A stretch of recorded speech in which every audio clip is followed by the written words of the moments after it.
Glory Jesus, hallelujah hallelujah hallelujah. अपनी आवाज को ऊंची करेंगे धन्यवाद के साथ। धन्यवाद करे परमेश्वर का। Hallelujah hallelujah. स्तुति करे स्तुति करे स्तुति करे स्तुति करे परमेश्वर की। और जोर से ताली बजाकर परमेश्वर का धन्यवाद करें। हालेलुया धन्यवाद धन्यवाद धन्यवाद। Glory glory glory glory Jesus. Hallelujah hallelujah hallelujah. राजाओं के राजा प्रभुओं के प्रभु। Hallelujah hallelujah. Oh yes, thank you Lord Jesus. Hallelujah hallelujah hallelujah आमीन। Hallelujah hallelujah. सारे लोग रेडी हैं परमेश्वर की उपस्थिति में जा रहे हो। हालेलुया। परमेश्वर के सिंहासन के पास जा रहे हैं। हालेलुया। क्योंकि वो वचन का पक्का परमेश्वर है। आए उत्पत्ति का पुस्तक निकालेंगे। उत्पत्ति 32 और उसकी 22 आयत से।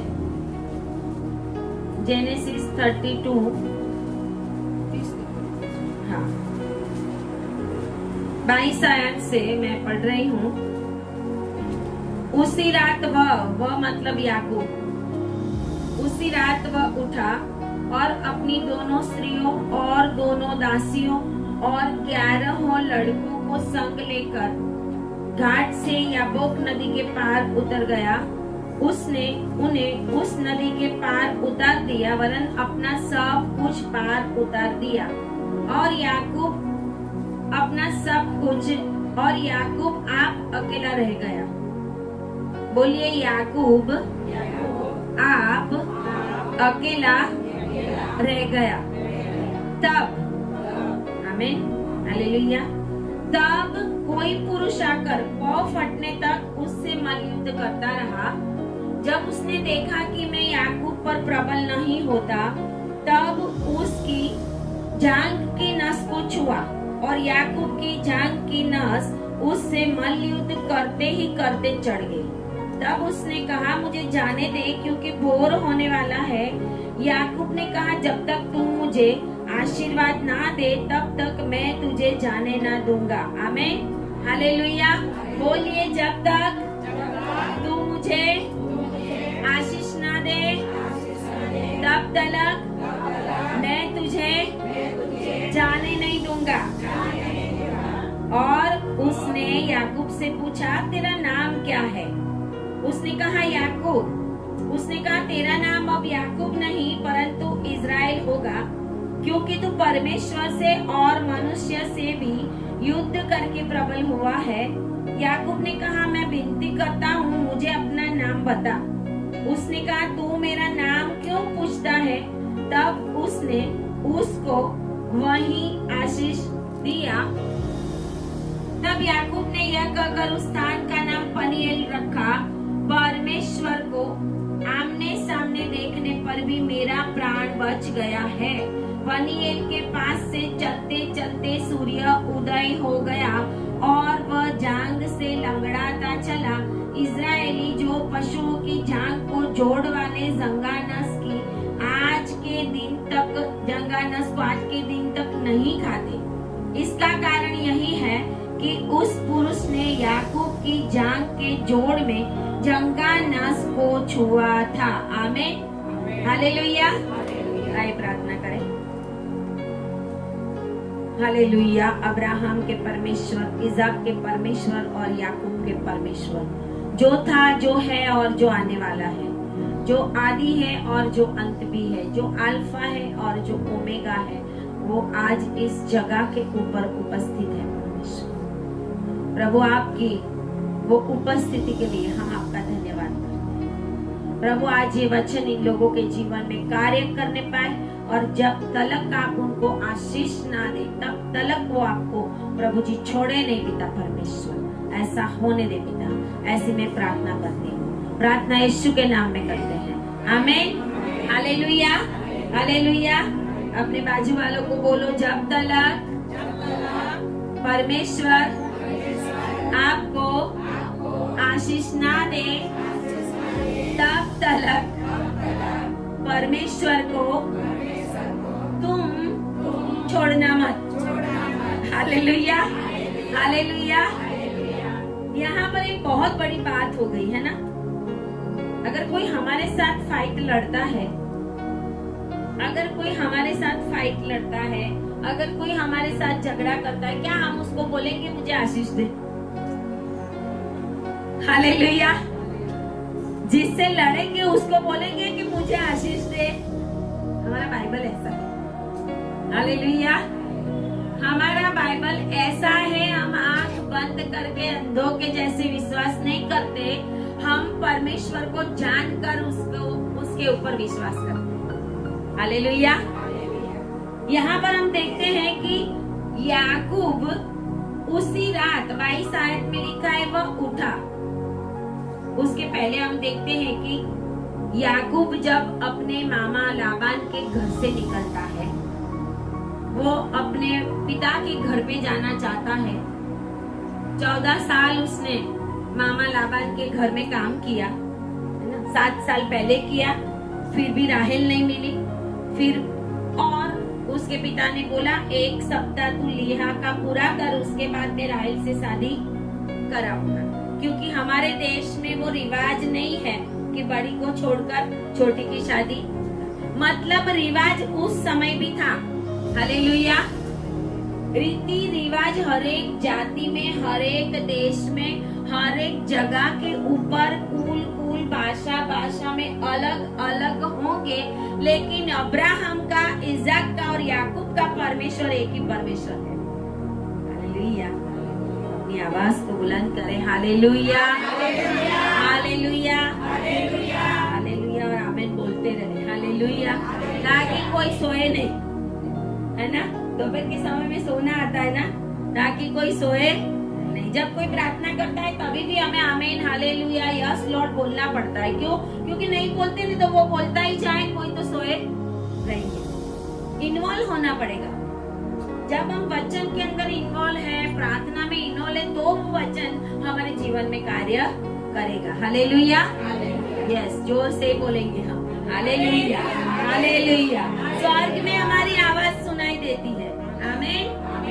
तो कहते हैं कि याकूब अपने मामा लाबान के घर से निकला।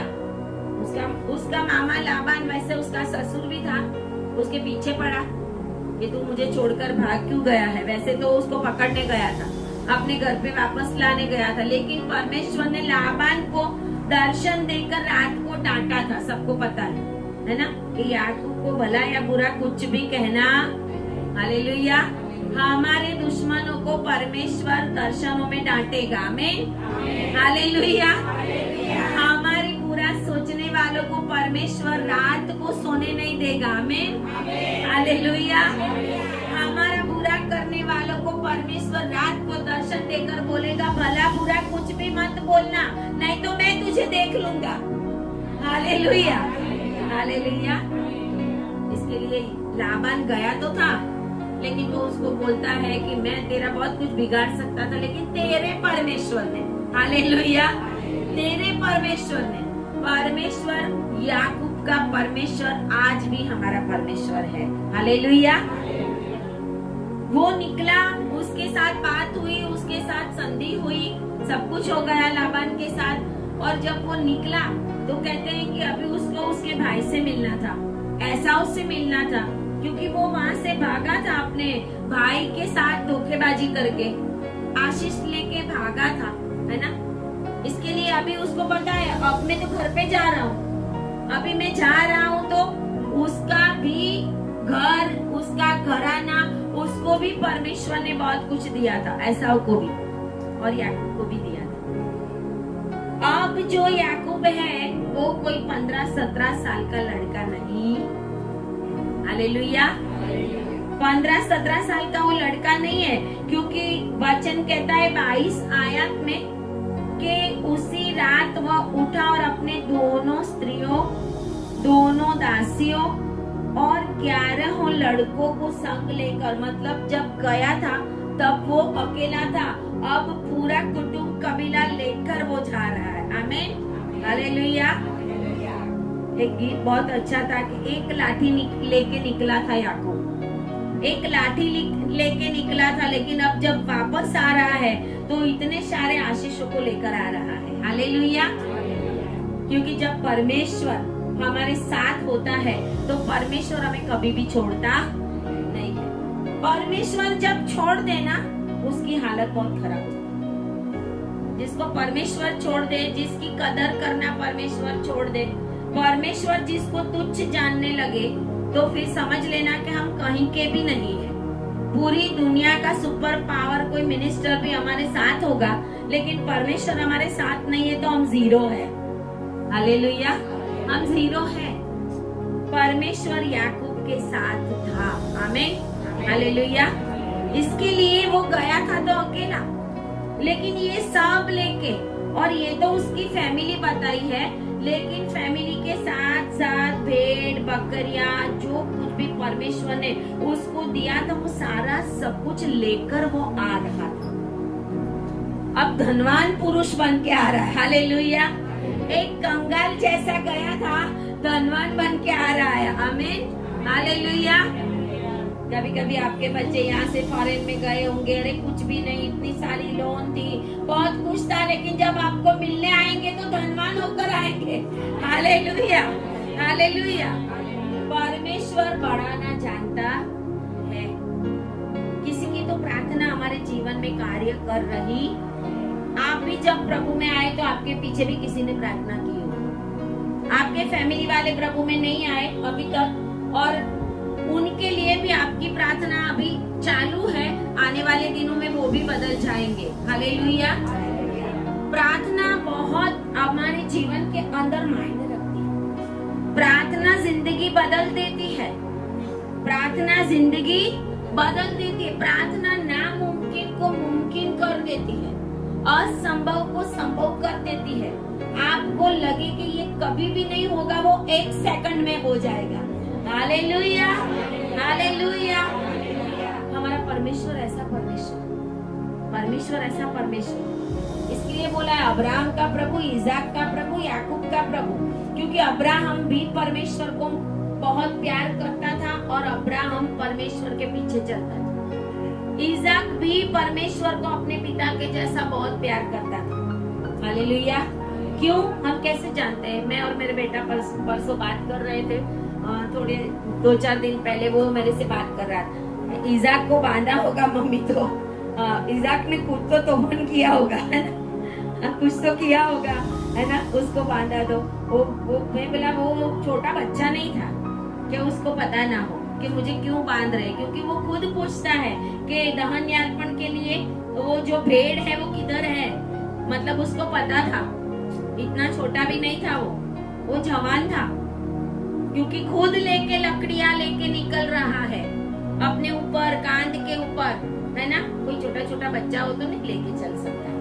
मतलब वो पूरा एडल्ट था, उसको समझ में आती थी क्या होने वाला है, इसके लिए उसको बांधा होता। तो आजकल के लड़के तो बोले पहले मैं तुझे बांध देता हूँ। हालेलुया। आजकल के बच्चे हो तो बोले क्या बोलेंगे, वो वही वर्ड बोलता है, मम्मी आजकल के बच्चे हो तो बोलेंगे इस बुढ़े को मैं पहले बांध देता हूँ, मुझे मारने चला है, मैं पहले तुझे पीटे, पहले तू अपना बलिदान कर फिर मेरा करना, है ना। लेकिन इसाक का प्रभु इसके लिए कहा गया कि इसाक को बांधा। अब्राहम बांधता रहा उसको। इसाक कुछ भी बोला, इसाक कुछ भी नहीं बोला। इसाक को भी विश्वास था कि मेरा पिता जो कर रहा है, वो जो परमेश्वर ने बोला है वो ही कर रहा, और मुझे भी उसी रीत से उसकी आज्ञा में चलना। इसाक जो है वो परमेश्वर यीशु मसीह का प्रतीक है। हालेलुया।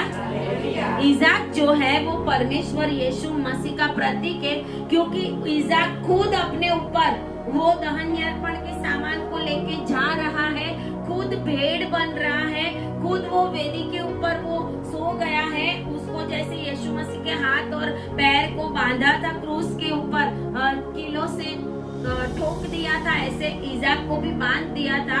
और परमेश्वर का वचन कहता है ऐसा कि यीशु मसीह ने भी इसी रीत से अपने आप को परमेश्वर के आगे समर्पण किया था कि प्रभु मैं बलिदान दूंगा। इसाक ने भी ऐसा किया, इसके लिए वो इसाक का भी परमेश्वर। और यहाँ पर हम देखते हैं याकूब का परमेश्वर। हम देखते हैं याकूब ने तो आशीष लेने के लिए उसकी माँ का कहा माना और धोखेबाजी की थी। याकूब का मतलब तो होता है धोखेबाज, गुजराती में बोलते ठग, ठगाई करने वाला। ठगाई करके उसने आशीष ली थी। उस समय तो पता नहीं उसको कुछ समझ में आया होगा, नहीं आया होगा, जो भी उसकी माँ ने बोला वैसा उसने किया था। लेकिन अब वो याकूब का परमेश्वर क्यों कहता है परमेश्वर अपने आप को?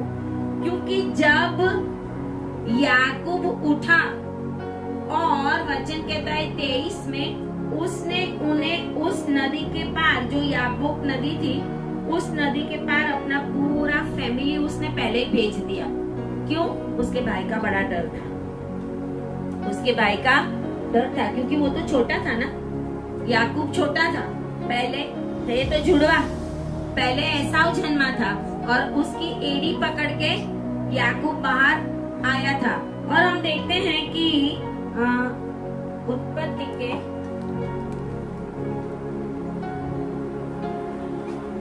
उत्पत्ति 25, जेनेसिस 25 में हम देखते हैं, हालेलुया, कि जब रिबका बांझ थी, सारा भी बांझ थी, यहाँ हेरिडिटी के श्राप चले आते हैं।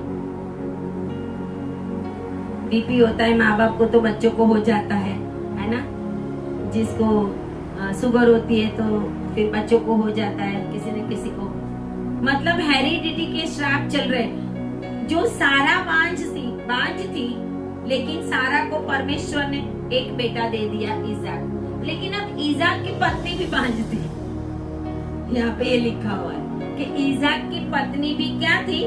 बांझ थी। 21 आयत में, 25 अध्याय और 21 में। लेकिन इज़ाक ने अपनी पत्नी के लिए प्रार्थना की थी। प्रार्थना गर्भस्थान को खोल देती है। आमीन, हालेलुया।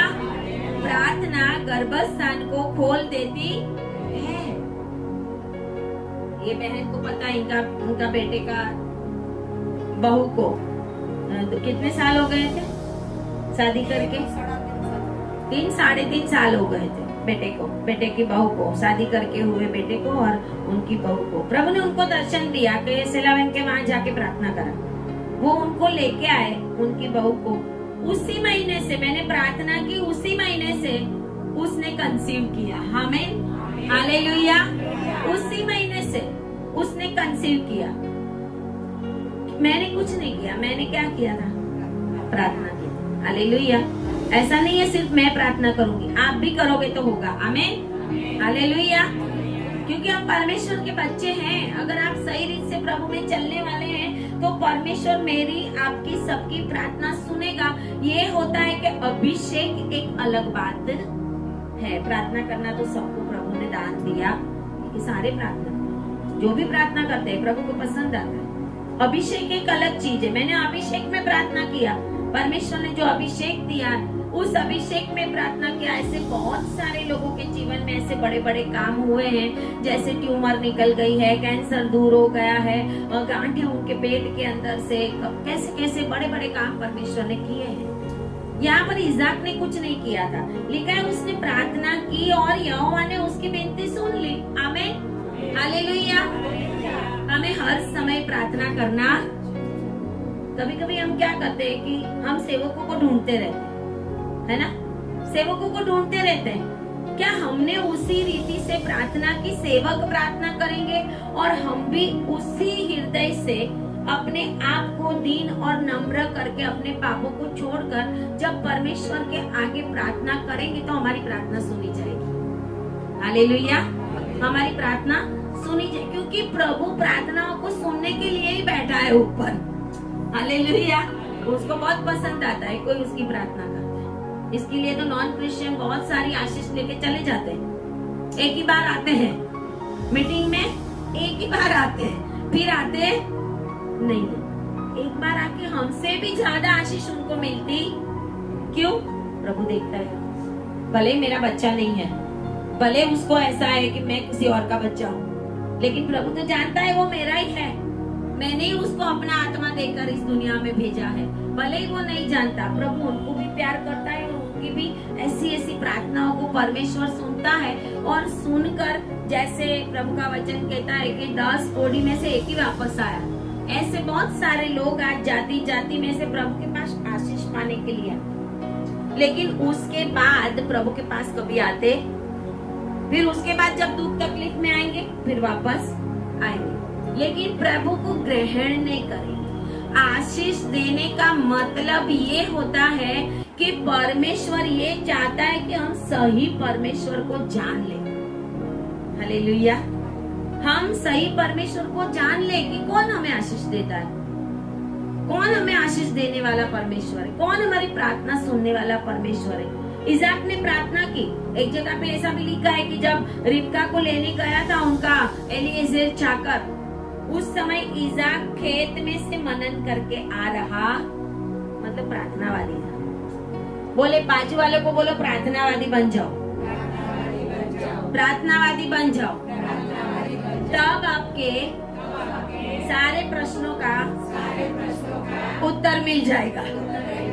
हालेलुया। हम क्या करते हैं, आज प्रार्थना करी, फिर 15 दिन के बाद। कभी कभी हम जब तकलीफ में आते हैं तब परमेश्वर को याद करते हैं। हमारा ये रूटीन बनना चाहिए, हमारा रूटीन बन जाना चाहिए। और यही बताना चाहता है कि देखो, हर समय में एक पास्टर की गवाही सुन रही थी कि 4 व्हीलर में पेट्रोल नहीं था और बहुत दूर पेट्रोल पंप था, और उन्होंने बोला कि प्रभु मेरी गाड़ी में पेट्रोल कम ना होने पाए, मैं पहुंच जाऊं उस जगह के ऊपर, पेट्रोल पंप के ऊपर। बोले मैं चलाता ही गया, गाड़ी चलाता ही गया, मैं देख रहा हूँ 0 के ऊपर है, मैं देख रहा हूँ टोटली नील है, लेकिन मैं पेट्रोल पंप तक पहुंच ही गया। आमीन। Hallelujah, hallelujah.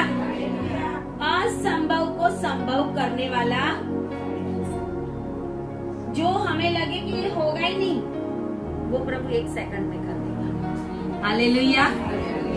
वो बांझ थी कितने साल तक?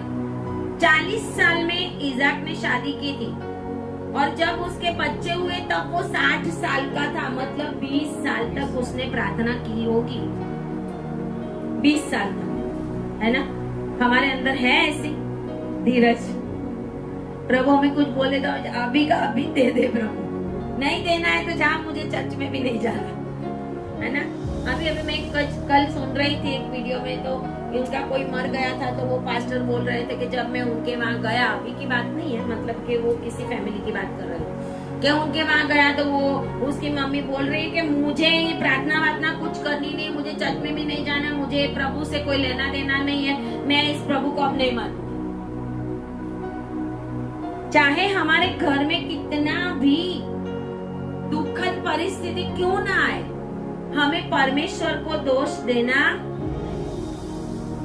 क्योंकि वो तो प्रभु है।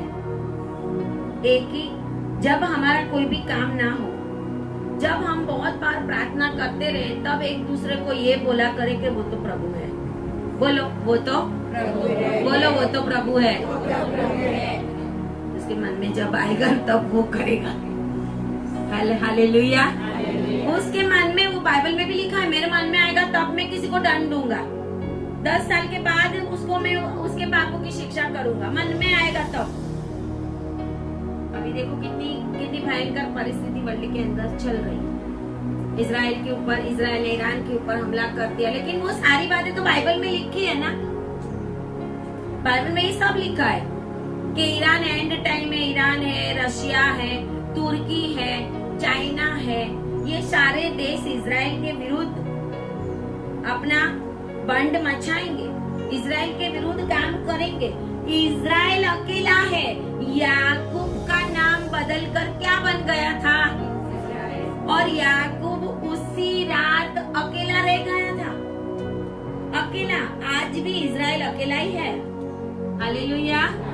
आज भी इजराइल के साथ कोई एलाइज नहीं है। बहुत सारे देश मिलकर एक ग्रुप बनाते हैं ना लड़ने के लिए, उसको एलाइज बोलते हैं, दल बोलते हैं। वो दल मिलकर, अपनी सारी सेना मिलकर, ऐसे इजराइल के विरोध में अभी एलाइज बन गया है।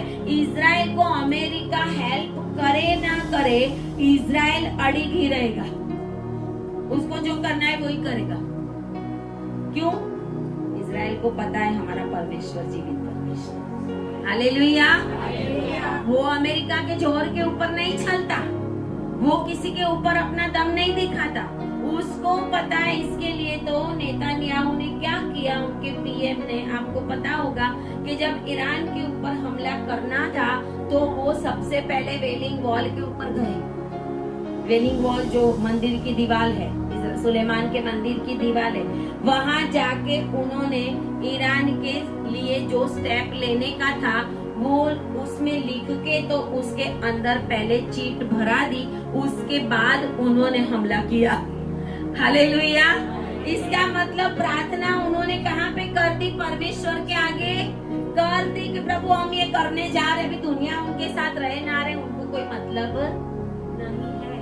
हमारे साथ कोई रहे ना रहे, अगर जीवित परमेश्वर हमारे साथ है तो हम हमेशा जीते हुए हैं। आमीन। हम हमेशा जीतेंगे और जीते हुए हैं, क्योंकि हमारा परमेश्वर कभी हारा ही नहीं है।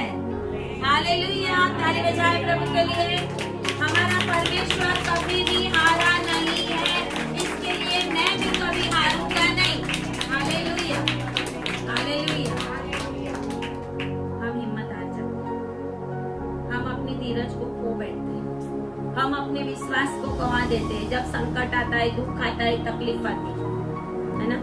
इसाक ने नहीं गवाया था, इसाक ने नहीं गवाया था। 20 साल 40 साल में शादी की, 60 साल में पिता हुआ, और परमेश्वर ने प्रार्थना सुनी तो कैसी सुनी? डबल ब्लेसिंग दे दिया। हालेलुया। एक नहीं, जुड़वा पुत्र थे पेट के अंदर। हालेलुया।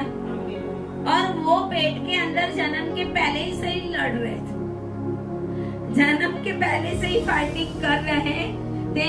इसके लिए रिबका कहती है कि अब तो लड़के उसके गर्भ में आपस में लिपट के जब मारने लगे एक दूसरे को, 25 अध्याय उसकी 22 आयत में तो लिखा है कि जो मेरी ऐसी दशा रहेगी तो मैं कैसे जीवित रहूंगी? ये तो मेरे पेट में अभी से लड़ रहे हैं। और कहते हैं कि और वह यहोवा की इच्छा पूछने को गई। आमीन। आमीन। बाजू वाले को बोलो, हमेशा यहोवा की इच्छा को पूछना। आमीन।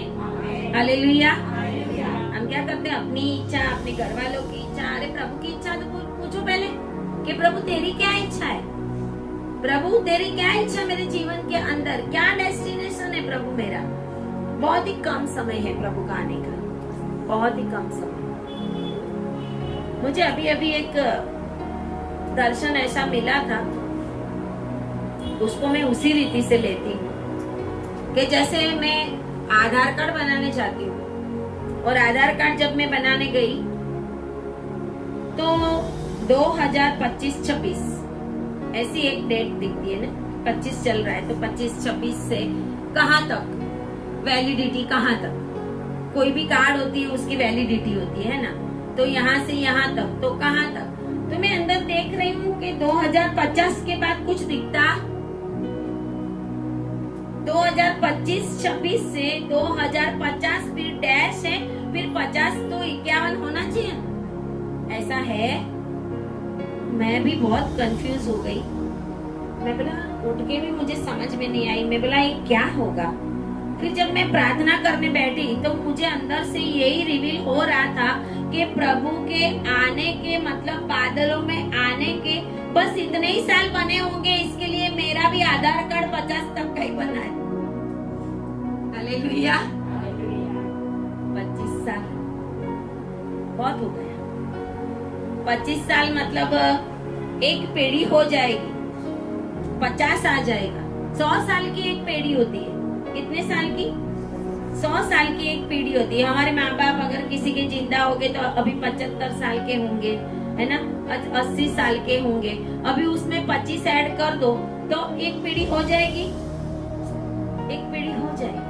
परमेश्वर पूरे 100 साल तक दुनिया को चेतावनी देता रहता कि मैं आ रहा हूँ, मैं आ रहा हूँ, मैं आ रहा हूँ। कोई एक बार 2 बार बोल के प्रभु हमारे ऊपर दंड नहीं लाता, बार बार परमेश्वर हमसे बातें करता होता है। मैंने बोला कि 2050 के बाद 50-60 लिखना चाहिए, 50-51 लिखना चाहिए, 2050 के बाद कुछ भी नहीं लिखा। फिर मैं अपने हाथों से लिखने लगी कि कुछ गलती हुई लगती है इसकी, तो मैं बोला कि 250 से मैं 60 कर दूं। फिर मैंने बोला मैंने 6 भी लिखा। फिर मैं सोचती हूँ कि नहीं, ये तो मैं लिखूंगी, उनके पास तो आएगा ही नहीं ना, ये तो उन्होंने मुझे दे दिया है, अभी उनके पास भी डुप्लीकेट होगा तो उसमें तो कहाँ से आएगा। कहने का मतलब ये है कि ये बताने का प्रभु का मकसद यही है कि बहुत ही जल्दी मैं आ रहा हूँ। आमीन, हालेलुया। बहुत ही जल्दी आ रहा हूँ, परमेश्वर बहुत ही जल्दी आ रहा है। इसके लिए परमेश्वर कहते हैं कि अब्राहम, इसहाक और याकूब के जैसे बन जाओ। याकूब का परमेश्वर मैं हूँ, और आज याकूब का नाम बदल के इजराइल हो गया है। और आज हम इजराइल को देख रहे हैं कि इजराइल याकूब के समान अभी लड़ने लगा। अभी जो ईरान के सामने उन्होंने युद्ध किया ना, वो उसका नाम उन्होंने दिया है, पता होगा ना किसी ने किसी को, rising Lions, operation rising Lions. यहूदा का सिंह जब खड़ा हो जाता है ना तो क्या होता है, उन्होंने ऑपरेशन का नाम राइजिंग लायंस दिया। और फिर अभी वो ऑपरेशन ये कर रहे हैं, अभी वो रुकने वाले नहीं है। अभी दुनिया कोई भी रीति से युद्धों से बाज आने वाली, ये तो चलता ही है। लेकिन ये है कि हम कितने प्रभु में रहेंगे, क्योंकि इजराइल में तो 7 साल का विपत्ति काल आएगा, उसके बाद वो लोग उद्धार पाएंगे। उसके पहले तो मंडली ऊपर चली जाएगी। तो हमें तो बहुत ही प्रभु में रहने की जरूरत है। तो प्रभु यहाँ पर कहते हैं कि उस रात, वापस 32 चैप्टर में आ जाए कि याकूब उठा, रात याकूब उठा और पूरा अपना फैमिली लेकर वो याबोक नदी को पार करके उसने सबको पार उतार दिया, याबोक के उस पार उतार दिया। और बाद में लिखा हुआ है 24 आयत में, और याकूब आप अकेला रह गया। आमीन, हालेलुया, हालेलुया। आप अकेला रह गया।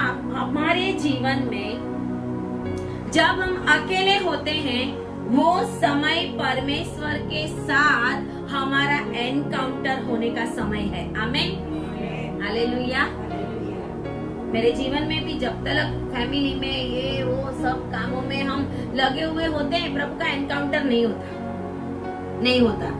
जब आप रोते रहेंगे, अकेले हो जाएंगे, आपको लगेगा कोई भी मेरा नहीं है प्रभु, कोई सिचुएशन ऐसी नहीं है, सारे मेरे से दूर है प्रभु, मैं क्या करूं, मैं क्या करूं, मैं क्या करूं। जब परमेश्वर का एनकाउंटर आपके साथ होने वाला होगा तो हमेशा आप रोते ही रहते होंगे। आमीन, हालेलुया। ये भी ऐसा ही था। क्यों? पूरी रात वो डरता रहा अपने भाई से, ऐसा उसे कि कहीं वो आके मुझे मार ना दे। इसके लिए तो अपने आगे इन सबको भेज रहा है। सबसे पहले उसने दासियों को रखा था और उनके बेटों को रखा था। उसके बाद उसने लिया को और उनके लड़कों को रखा था। उसके बाद उसने लास्ट में राहेल को और यूसुफ को रखा था। बिन्यामीन अभी पैदा नहीं हुआ है, बिन्यामीन अभी पैदा नहीं हुआ था। 11 ही लड़कों को लेकर वो जा रहा था। इसका मतलब कि याकूब अभी कोई छोटा सा लड़का नहीं था, मैच्योर्ड था। वो जा रहा था, सारा फैमिली आगे भेज रहा है क्योंकि उसको डर था। मारे तो सबसे पहले दासियों को मारे, उनके बच्चों को मारे, फिर लिहा को बहुत प्यार नहीं करता था, इसके लिए लिहा को और उसके बच्चे को रखा कि मरना है तो उनको मारे। बाद में राहेल को और यूसुफ को रखा कि लास्ट में शायद इनका नंबर लगे और फिर बाद में मैं जाऊंगा, देखता हूँ वो क्या करता है ना, क्योंकि उसने गलती की थी।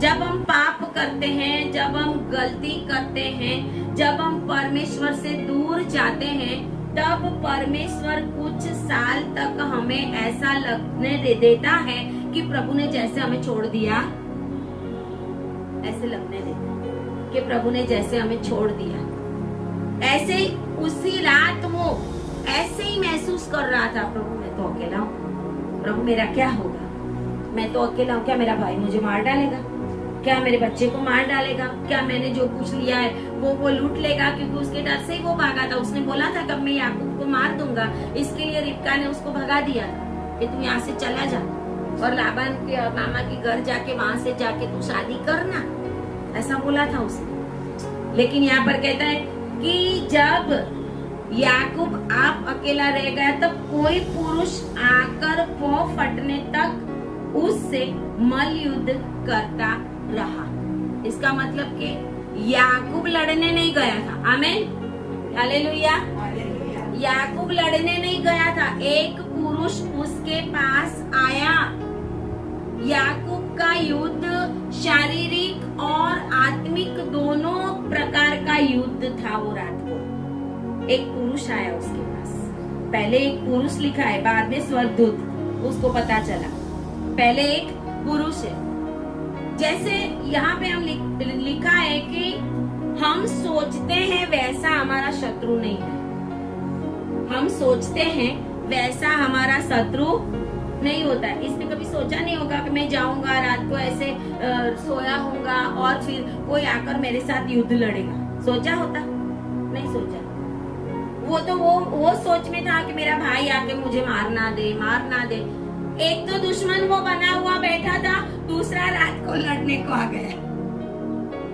क्या हालत हुई होगी उसकी? दूसरा रात को उसके साथ वो नहीं गया था कि खड़ा रहे तू मुझे आशीष दे। वो तो लड़ाई करने के बाद वो बोलता है कि मुझे आशीष दे, पहले नहीं बोला उसने। पहले तो वो लड़ाई करता है। हमारे साथ भी कभी कभी रात को ऐसा युद्ध होता है, जैसे हमें लगता है कि कोई हमें, बहुत सारे लोगों को कोई मार के चला जाता है, कोई कुछ बोल के चला जाता है, हमें लगता है कि ये शारीरिक है, फिजिकल है। वो युद्ध हमारा फिजिकल भी होता है और हमारा स्पिरिचुअल भी होता। पहले शैतान हमें फिजिकली डराने की कोशिश करता है। मैंने बीच में भी बताया था आपको कि जब शैतान आपको मारने लगे, आपको ऐसा लगने लगे मेरे पीछे पीछे कोई चल रहा है, मेरे घर में कुछ आवाज आ रही है, ये सब फिजिकल बातें हैं। शैतान आपको इसी रीत से पहला परेशान करने की कोशिश करेगा ताकि आप पूरी रीत से डरी जाओ। फिर आपके साथ आत्मिक रीति से लड़ने की हिम्मत रहेगी, आत्मिक रीति से लड़ने की हिम्मत नहीं। इसके लिए हम सबसे पहले सोचते हैं कि हमारा शत्रु जो है वो कैसा होगा। शत्रु जो है वो मजबूत होता है। शैतान जो है वो हमारे साथ लड़ने आता है। उस समय अगर हम प्रभु में मजबूत नहीं है तो हम जीतेंगे, हमें प्रभु की जरूरत है। लेकिन याकूब, इसलिए याकूब का नाम बदलकर इजराइल रखा कि वो फिजिकली भी युद्ध करता है। फिजिकली कैसे, हम कैसे बोल सकते हैं कि वो फिजिकली, क्योंकि जब उसने देखा कि मैं जीत नहीं रहा तो उसने उसकी जांग के स्नायु को टच किया तो उसको मोच आ गई, ऐसा बोलते हैं गुजरात में हम, है ना, मोच आ गई। जैसे लंगड़ा के चलने लगा, उसकी नस के ऊपर नस चढ़ गई। इसका मतलब कि युद्ध तो रियल था, फिजिकल था, सपने में नहीं लड़ रहा था वो। हालेलुया, सपने में नहीं लड़ रहा था वो रियल में लड़ रहा था। उसका युद्ध था, वो फिजिकल भी था और फिर स्पिरिचुअल भी था, क्योंकि एक स्पिरिचुअल व्यक्ति उसके साथ लड़ रही थी। ये जो लड़ने वाला था वो उसको पूछता है कि तेरा नाम क्या है। वचन ऐसा कहता है कि भोर होने तक 26 आयत में वो उसको कहता है कि मुझे जाने दे क्योंकि भोर होने वाला है। वो आदमी उसको बोलता है कि मुझे जाने दे, मतलब ये बराबर लड़ता है उसके साथ। उसको अपनी मजबूती से हिम्मत हारे बिना वो उसके साथ लड़ता जाता है। अभी तो वो युद्ध करता है, अभी उसके माइंड के अंदर कोई ऐसी बातें नहीं है कि वो उसको बोले कि तू मुझे आशीष दे दे, लेकिन लड़ते गया, लेकिन जब सुबह होने को आई तो वो याकूब को कहता है कि मुझे जाने दे, क्योंकि बोर होने को आई। शत्रु से लड़ते हैं तो हम ऐसी बातें करते हैं। हालेलुया। जब हम किसी से लड़ेंगे तो बस अभी सुबह हो गई, अभी तुम जाओ, हम अपने घर पे जाएंगे, अभी कल लड़ेंगे। बोलते हैं ऐसा? नहीं बोलते ना। शत्रु को हम बोलते भी तेरा नाम क्या है? नहीं बोलते। नाम कुछ भी हो, जिसके साथ लड़ाई हो गई उसका नाम क्या है ना? क्या क्या निकलता है मुंह से, तो है ना? क्या क्या निकलता है। उसके बाप दादा को भी ना जाने तो भी बाप दादा तक पहुंच जाएंगे हम, बाप दादा तक पहुंच जाएंगे। इसके तो और लड़ाई होती है। तूने मेरे बाप को बोला, घर में भी लड़ाई होती है ना हस्बैंड वाइफ के बीच में। और क्या करते, डायरेक्ट माँ बाप तक जो मर गए वो तो बेचारे अभी मर गए, और जो जीवन पाके प्रभु के पास भी होंगे कुछ तो, है ना? वहां तक तेरा बाप तो ऐसा था, तेरी माँ तो ऐसी थी, है ना? तो तुम कहाँ से याकूब के संतान हो याकूब के संतान? तुम एसाव की संतान ही हो जो आशीष से बाहर रह गया था।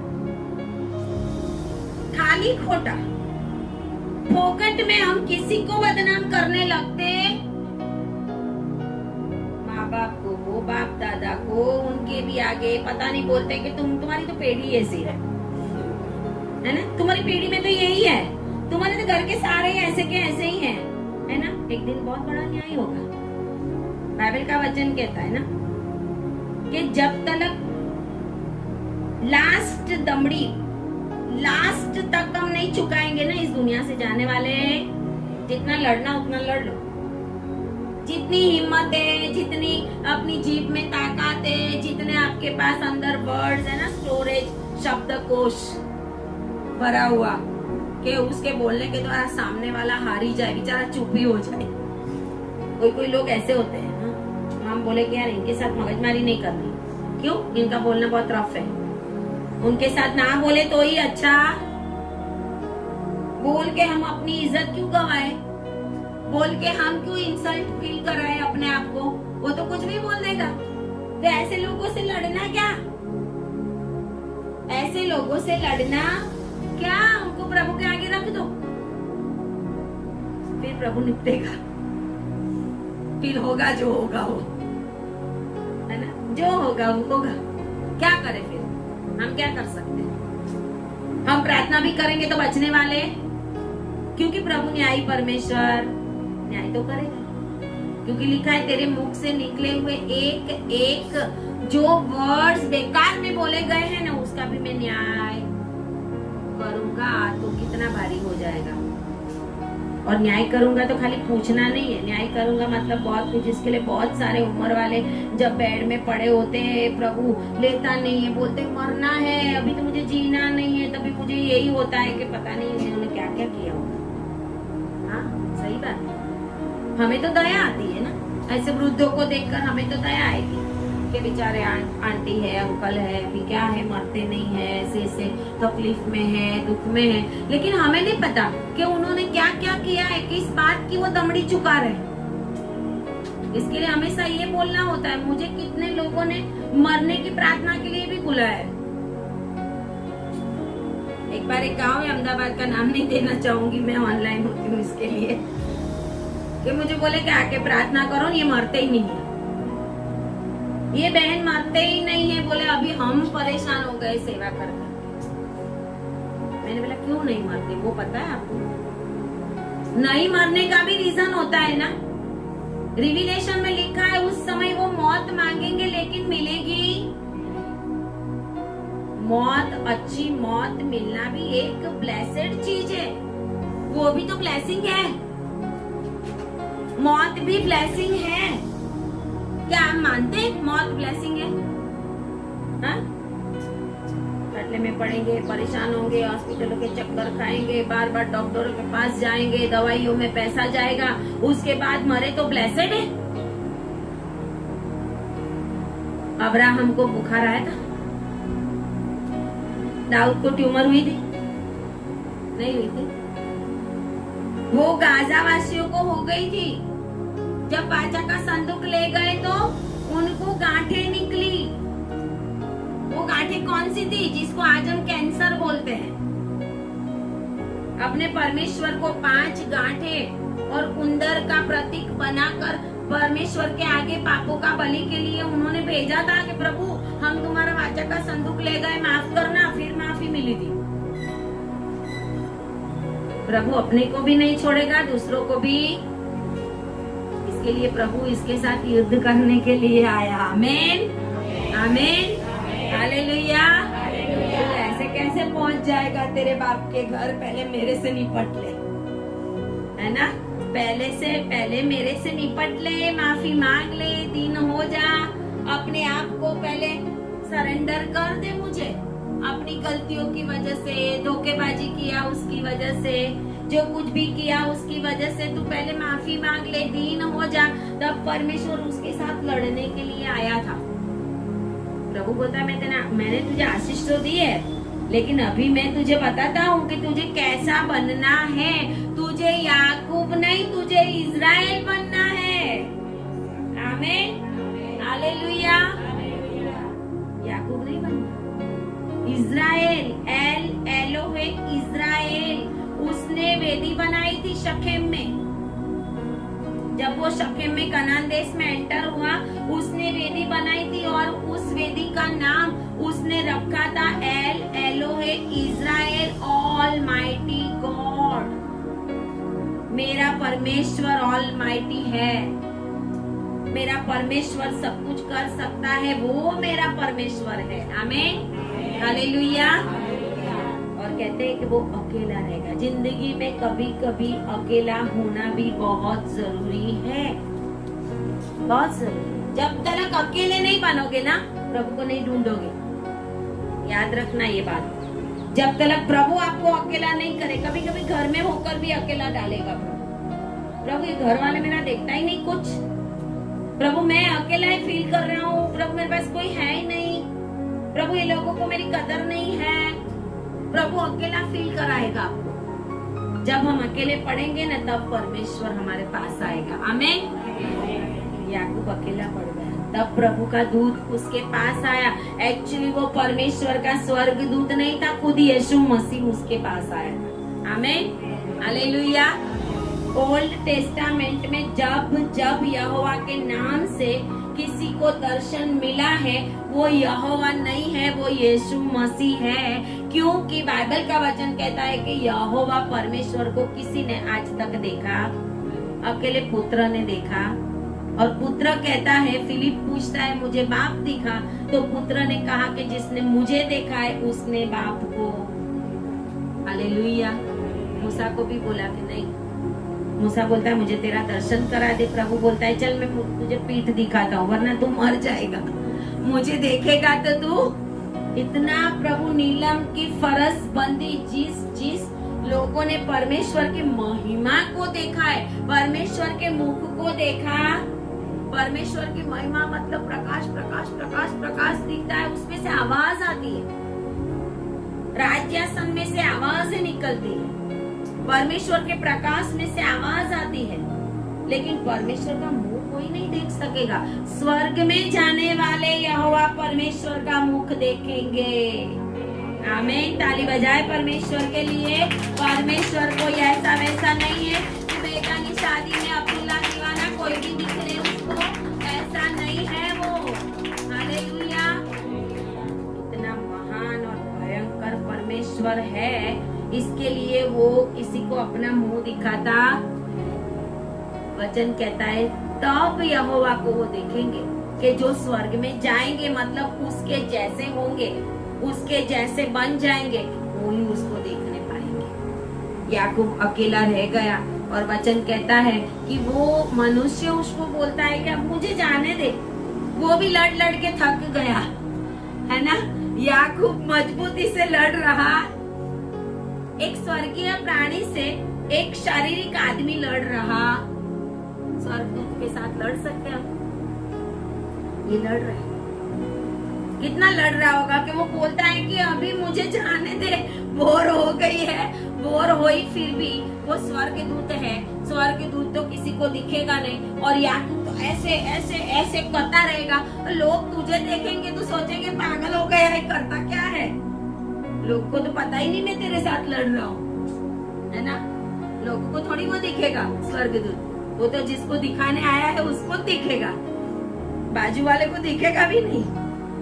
और यहाँ पे कहता है इसके लिए तब याकूब को समझ में आ जाता है ना कि रियल में ये कौन है। आमीन, हालेलुया। जब परमेश्वर का एनकाउंटर होगा, जब आप अकेले हो जाओगे, जब आपके ऊपर दुख के दुख आएगा, जब आपके ऊपर संकट आएगा, तब आपको पता चलेगा कि मुझे परमेश्वर के पास जाना पड़ेगा। आमीन, हालेलुया। और यहाँ पर याकूब कहता है तब जब तक तू मुझे आशीर्वाद ना दे तब तक मैं तुझे जाने दूंगा नहीं। अभी एक दुश्मन के पास से हम आशीष मांग सकते हैं? अभी इसके साथ लड़ रहा था, पूरी रात लड़ा, पूरी रात लड़ने में निकाली और फिर बोलता है आशीष दे, है ना। क्यों? लड़ते लड़ते समझ आ गई कि ये कौन, लड़ते लड़ते समझ आ जाए।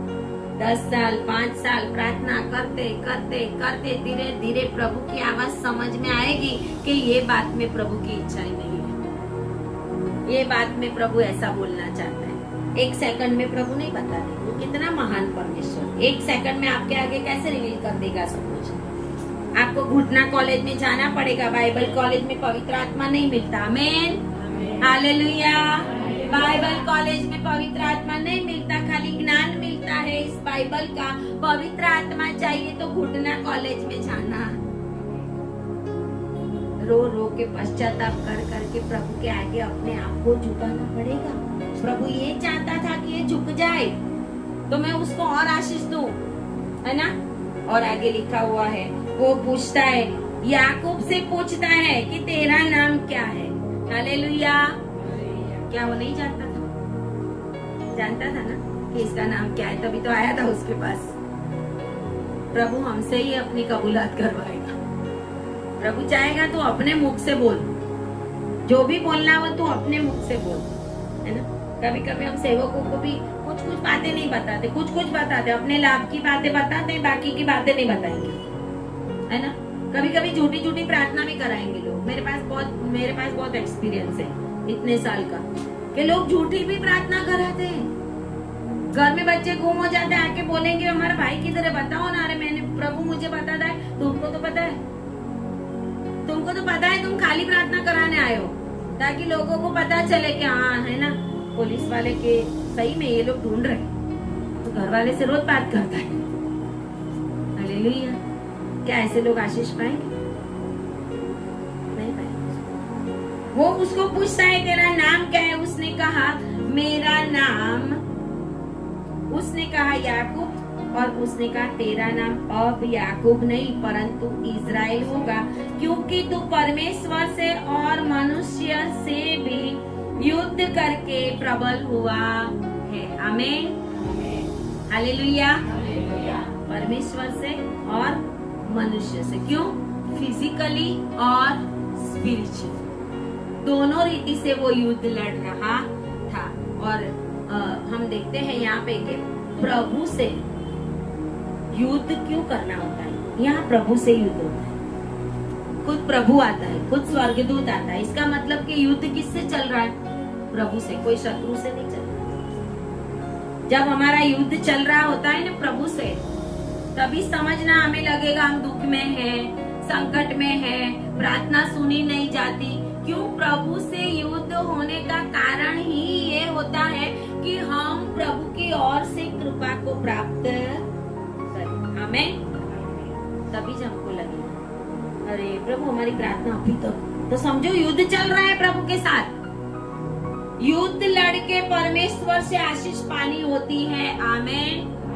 ऐसे वैसे आशीष मिलने वाली युद्ध लड़ना पड़ेगा, युद्ध लड़ना पड़ेगा। आपको परीक्षाएं आएगी, आपके ऊपर संकट आएगा। अगर आपकी डेस्टिनी ऊंची है ना, ऊंची डेस्टिनी के ऊपर प्रभु ने आपको पहुंचाना है, तो आपके जीवन में ऐसे ऐसे संकट आएंगे, ऐसे ऐसे दुख आएंगे कि आपको ऐसा लगेगा कि मैं तो अकेला ही हूँ, प्रभु भी मेरा सुन नहीं रहा, मैं तो इतनी प्रार्थना करता हूँ प्रभु से।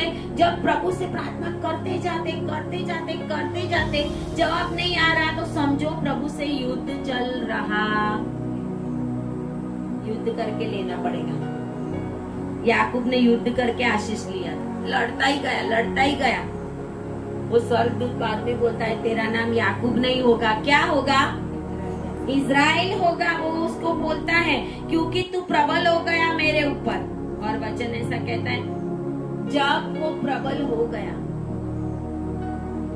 याकूब प्रबल हो रहा है, क्या स्वर्गदूत उससे कम शक्ति वाला था? अगर यीशु मसीह उससे लड़ रहा है, क्या यीशु मसीह में शक्ति नहीं कि याकूब प्रबल हो रहा? पूरी रात परेशान है कि मेरा भाई मारने आने वाला है, क्या मेरे भाई के साथ मैं युद्ध करूंगा, क्या करूंगा? वो तकलीफ में एक और दूसरा युद्ध ये लड़ रहा है इनके साथ। तो क्या परमेश्वर या स्वर्गदूत कमजोर थे? कमजोर नहीं थे। आमीन, हालेलुया। उसकी एक उंगली टच करने से वो लंगड़ा गया। हालेलुया। तो कौन मजबूत था? स्वर्गदूत मजबूत था, है ना?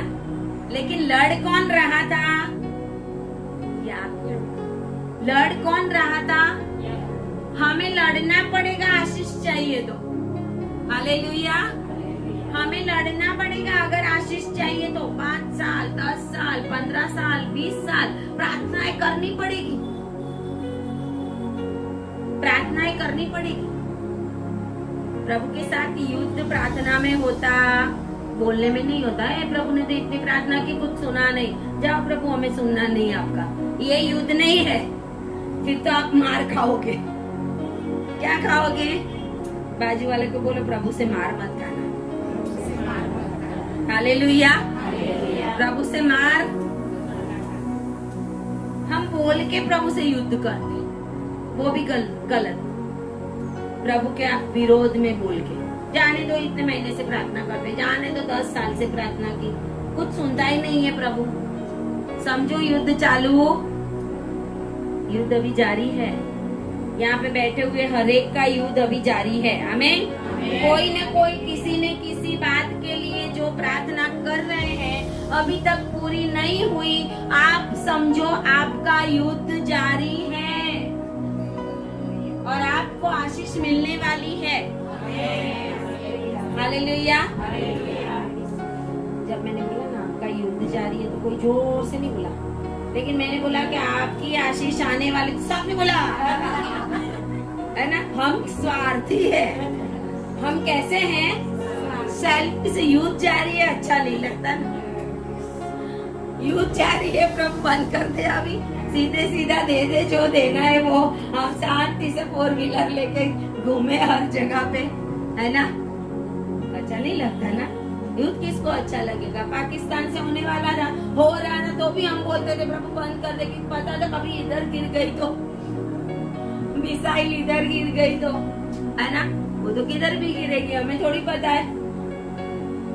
ये भी ऐसा ही प्रभु से युद्ध कर रहा था और प्रभु उसको अंदर से बदल रहा था। आमीन। जो याकूब था ने, वो याकूब में से उसको इज़राइल बना रहा था और प्रभु ने इस युद्ध के द्वारा उसको इज़राइल बनाया। इसके लिए आज इज़राइल लड़ रहा। हालेलुया। इसके लिए आज वो आशीष के लिए लड़ रहा है। बाइबल के वचन का दावा करके लड़ता है, वो ऐसे ही नहीं लड़ता इज़राइल। हर समय नेतान्याहू बाइबल का वचन बोलता है। ईरान वालों को बोला है एस्तर का पुस्तक खोल के देख लो तुम्हारा इतिहास। हालेलुया। आज का जो ईरान है बाइबल के अंदर एलाम नाम से है, बाइबल में फारस है, बाइबल में मादी है, क्योंकि उस समय वो सारा इलाका एक था। आज वो उसमें से अलग अलग देश बने हुए। फारस का राज है ना, एस्तर के पुस्तक में है, नेहम्याह और उसके पुस्तक में है।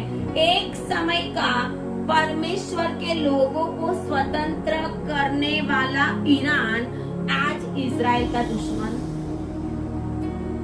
एक समय खुसरू राजा ने बोला था कि जाओ, क्योंकि परमेश्वर ने खुसरू राजा को दर्शन दिया था। दूसरा कांड तो शायद लास्ट अध्याय में भी है। खुसरू राजा को परमेश्वर ने दर्शन दिया था कि मेरे लोगों को बंदी बनाया है ना, अभी बंदी बनाया, उसको अभी मेरा भवन बनाने के लिए जाने हैं। अब मेरा भवन बनवा दो। भवन बनवाने की परमिशन भी इस ईरान ने ही दी थी। आमीन, हालेलुया। इस ईरान ने ही दी थी। आज वो विरोध का काम कर रहा है। कभी कभी हम परमेश्वर के साथ चलते हैं, कभी कभी हम परमेश्वर का विरोध करते हैं, लेकिन ये नहीं है कि परमेश्वर ईरान को अपनी नजर से दूर कर देगा। परमेश्वर का वचन ऐसा कहता है कि परमेश्वर ईरान के ऊपर भी लास्ट में दया करेगा। आमीन, हालेलुया। क्योंकि उसके लिए तो सारी दुनिया के बच्चे उसी के ही बच्चे हैं। बाद में ईरान के ऊपर भी दया करेगा। अभी तो ईरान के ऊपर बहुत खुश होगा तो ईरानी भाग जाएंगे, इधर उधर सारी दुनिया में फैल जाएंगे। जैसे इजरायली फैल गए तैसे प्रभु इनको भी अंतिम दिनों में फैलाने वाला है। इधर भी आएंगे इजरायली, ईरानी। हम आए हैं ईरान से, हमें कुछ खाना दे दो, हमें कुछ ये दे दो। वो समय आने वाला है, वो समय आने वाला है। और इसके लिए परमेश्वर जो था उसके साथ लड़ रहा था, वो कमजोर नहीं था। परमेश्वर ने सिर्फ एक अंगुली से छूकर बता दिया कि तू कितना कमजोर।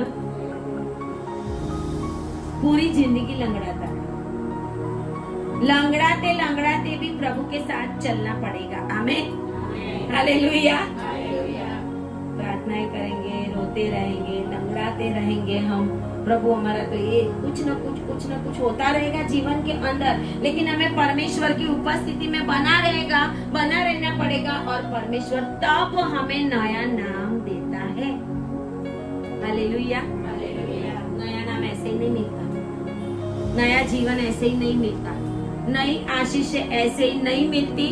नाम बदलना पड़ता है, क्योंकि जब नाम प्रभु बदलता है ना तो उसके पहले हमारा जीवन भी बदल देता, डेजिग्नेशन बदल जाती है,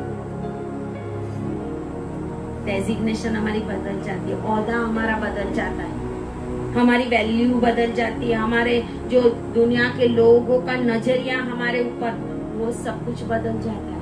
परमेश्वर कहता है तब मैं तुझे नया नाम दूंगा। और लास्ट में एक वचन हम पढ़ेंगे, ओशे का पुस्तक, ओशिया उसका 12 अध्याय।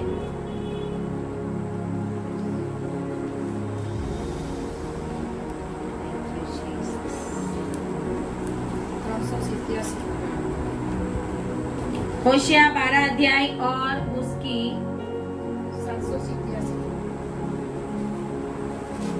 2 आयत में, यहूदा के साथ भी यहोवा का मुकद्दमा है और वह याकूब को उसके चाल चलन के अनुसार दंड देगा, उसके कामों के अनुसार वह उसको बदला देगा। अपनी माता की कोख ही में उसने अपने भाई को अड़ंगा मारा। प्रभु युद्ध कर रहा था, क्यों? उसकी चाल बदलना चाहता था, उसकी जो अठंगाई थी ना वो बदलना चाहता था, उसने जो धोखेबाजी की थी ना वो बदलना चाहता था। वचन ऐसा कहता है, उसको मैं दंड दूंगा। क्यों? क्योंकि माता की कोख ही में उसने अपने भाई को अड़ंगा मारा और बड़ा होकर वह परमेश्वर के साथ लड़ा और वह दूध से लड़ा और जीत भी गया। वह रोया और उससे गिड़गिड़ा कर विनती की। बैतेल में वह उनको मिला और वहीं उसने हमसे बातें की। उसने परमेश्वर के साथ भी लड़ाई की, उसने जीवित परमेश्वर के साथ भी आशीष पाने के लिए लड़ाई की थी। आमीन, हालेलुया। जब हम परमेश्वर के साथ लड़ाई करते हैं तब हमें समझने की जरूरत है कि एक दिन हमें जरूर जीत मिलने वाली है। हालेलुया। एक दिन जरूर हमारी प्रार्थना सुनी जाने वाली है। प्रार्थना को छोड़ देना नहीं है, लेकिन प्रभु कहता है धोखेबाजी छोड़ दे, जो नेचर है वो बदल दे, जो अंदर गंदा है वो चेंज कर दे, सब कुछ कर दे। तब तक तेरी लड़ाई चलती ही जाएगी, क्योंकि हमें बदलने की जरूरत, बदलाव होने की जरूरत है। हमारे जीवन के अंदर जो भी याकूब के अंदर था, डर था, पाप था, जो भी उसके अंदर पुराना जीवन था, उसकी वजह से याकूब ने इतने साल संघर्ष किया, इतने साल संघर्ष किया। क्या कभी कभी हम भी 50 साल, 60 साल, 70 साल तक यही सोचते हैं कि अभी भी मेरा संघर्ष चलेगा? प्रभु अभी तक तो, अभी कोई तो बोलेंगे प्रभु 17 साल, 70 ईयर्स, अभी तो प्रभु तेरे पास आने का समय हुआ, तो भी अभी तक मुझे आशीष नहीं मिली प्रभु, अभी तो मेरा मरने का समय आ रहा है प्रभु, फिर भी मेरा संघर्ष चलते जाता है, फिर भी संघर्ष चलते जाता है। तो यहाँ पे प्रभु का वचन ऐसा कहता है कि हमें डर, पाप और पुराना जो जीवन है हमारा, उससे बदलने की जरूरत है। जब हम बदलेगा, हमारा मन बदलेगा, तब तक परमेश्वर हमसे युद्ध करता रहेगा। प्रभु हमें लंगड़ाता रहेगा। याकूब को लंगड़ा बना दिया, लंगड़ा होकर भी अब्राहम, इसहाक और याकूब का परमेश्वर कहलाया। आमीन, हालेलुया। जब लंगड़ा नहीं था ना, तब नहीं कहलाया। आमीन, हालेलुया। कब परमेश्वर कहलाया याकूब का?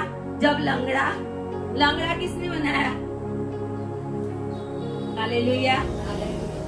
लंगड़ा होकर भी, जीवन में दुख संकट पाकर भी, संघर्ष में अपनी जिंदगी बिताकर भी, बहुत बार हमारी प्रार्थनाओं का जवाब ना आए तो भी हमें लगेगा कि हमारा जीवन लंगड़ा है, प्रभु में लंगड़ा बनाता जाता है। लेकिन एक दिन परमेश्वर हमारे बच्चों को बोलेगा, मैं स्टेला का परमेश्वर हूँ, इसके लिए तुझे आशीष दे रहा हूँ। हालेलुया। मैं मेरे बच्चे को बार बार बोलती हूँ कि तेरे ऊपर आशीष मेरी वजह से, अभी तेरा काम शुरू नहीं हुआ। हालेलुया। अभी तेरा काम शुरू नहीं हुआ। जब प्रभु निपटेगा ना सबके साथ, वो समय अलग होता है। फिर वो अपने बच्चों को बोलेगा कि मेरा परमेश्वर तुम्हारे साथ है। अभी तो उसके साथ परमेश्वर है, वो मेरी वजह से है। आमीन, हालेलुया। जब आप प्रार्थना करने वाले हो, आपके बच्चों के साथ, आपके फैमिली के साथ परमेश्वर बना रहा है, वो आपकी वजह से है। उनकी आशीष अभी उन्होंने अपनी रीत से पाई नहीं है। प्रभु ने बोला कि यहूदा के वंश में गद्दी पर बैठने वाले की कमी नहीं होगी, मेरे दास दाऊद के लिए मैं ये करूंगा। मेरे दास दाऊद की वजह से हमें दास बनना पड़ेगा। हमारी वजह से प्रभु हमारे बच्चों को, हमारे फैमिली को, हमारे आसपास के लोगों को, धरतीकंप आया, ये घर नहीं गिरेगा तो बाजू वाला गिरेगा? नहीं गिरेगा, क्योंकि मेरी और इनकी दीवार एक है। मेरी वजह से आशीष, मेरी वजह से बहुत लोग आशीष पाएंगे। बोलो, मैं आशीष का मूल हूँ। मेरी वजह से, मेरी खातिर मेरा परमेश्वर मेरे फैमिली को आशीष देगा और कभी भी छोड़ेगा नहीं।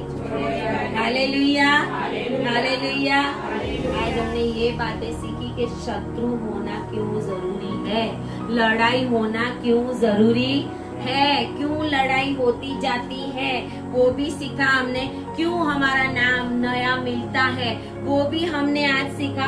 प्रभु हमसे क्यों युद्ध करता है, वो भी हमने सीखा। और ये सिखाया कि सिर्फ प्रभु के ऊपर आधीन और किसी के ऊपर नहीं। परमेश्वर आपको आशीष दे, आपकी प्रार्थनाओं का आपको बहुत ही जल्दी जवाब मिले। आमीन, आमीन, हालेलुया। अपने हाथों को ऊपर करेंगे। अब्राहम का प्रभु, इज़राइल का प्रभु, याकूब का प्रभु, तू मेरा है।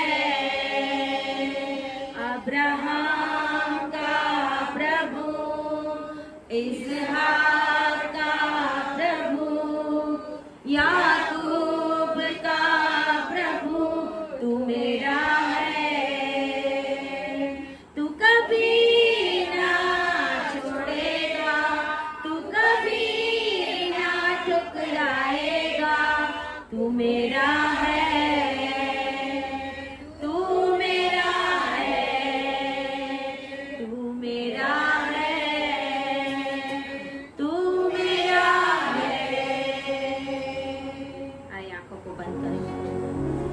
धन्यवाद पिता परमेश्वर, आपकी महिमा हो, आपकी स्तुति हो प्रभु जी।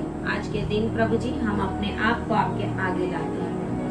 जितने भी लोगों ने प्रभु आज ये वचन सुना है, ऑनलाइन जितने भी लोग मुझे देख रहे हैं, जिन्होंने ऑनलाइन इस वचनों को ग्रहण किया है, जिन्होंने इस परमेश्वर के वचन को ग्रहण करके अपने जीवन में, जिनका युद्ध अभी भी चल रहा है परमेश्वर के साथ, अपने आप को दीन करेंगे पिता परमेश्वर, अपने आप को बदलाव करेंगे उनके जीवन में प्रभु, आपकी आशीष आने वाली है प्रभु। मैं आपकी दासी होने के नाते घोषित करती हूँ और इनका युद्ध समाप्त होने पाए यीशु के नाम। मैं प्रभु यहाँ पे बैठे हुए सभी को और ऑनलाइन देखने वाले सभी को ब्लेस करती हूँ in the name of Jesus. प्रभु आपकी महिमा हो, आपकी स्तुति हो। प्रार्थना यीशु के नाम में करते हैं, आमीन आमीन हालेलुया। ताली बजाए परमेश्वर के लिए। Glory Jesus, glory Jesus, hallelujah.